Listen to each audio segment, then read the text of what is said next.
we've been singing a song lately in church, and the first line of it says, "We are an altar of broken stones." When I first heard that, it really stuck with me. I wanted to understand the significance of these broken stones. So I did a little study on it, and as I began to dig deeper, I saw that God has used this broken stone reference several times throughout the Old Testament. And one of them that I want to read is in Exodus. It's chapter 20, verses 24 and 25. And this is God talking with Moses and giving him instructions, specifically right now on how to build the altar. And it goes like this. "Build for me an altar made of earth and offer your sacrifices to me, your burnt offerings and your peace offerings, your sheep and goats and your cattle. Build my altar wherever I cause my name to be remembered, and I will come to you and bless you.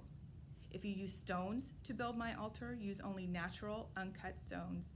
Do not shape the stones with a tool, for that would make the altar unfit for holy use." Some translations say if you wield a tool to these stones, you will profane them. It's pretty powerful. Why is God so detailed and cares so much about these stones and being untouched? And as I began to study more, I realized, oh yes, God does know the depths of the human heart. And we have such a propensity to take our focus off of Him and put it on ourselves, even if we begin with the best intentions. Can you just imagine if God didn't give the Israelites through Moses these parameters to build this altar? I just can see, if they'd pick up a broken stone, they would be so tempted to want to fix it, to want to polish up the rough edges, to maybe change the size, make it bigger, add some jewels to it to make it look better. I can even imagine that they would maybe want to overlay it with some gold. And can you imagine they could say, "God, look at what we made for you. Look at what we've done. Look at what we've created." And that's where the profane comes in, because God says, if you worship the created versus the creator, you have profaned worship. And I just think, how much different are we really even now, 4,000 years later?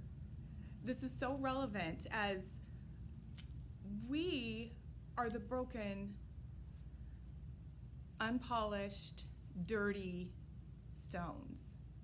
And God is just asking us to come to Him how we are. And we can so easily become distracted and want to pretty up our worship, want to pretty up our service. We want to get ourselves right and clean and pretty before the Lord and say, "God, look at what we've done." And He's saying, "I just want an obedient heart." And what I think is so neat is the second line to that song, "We are an altar of broken stones," says, "But He delights in the offering." So I just want to encourage you, challenge you to offer your broken, unpolished, dirty self to the Lord, and He will delight in your offering.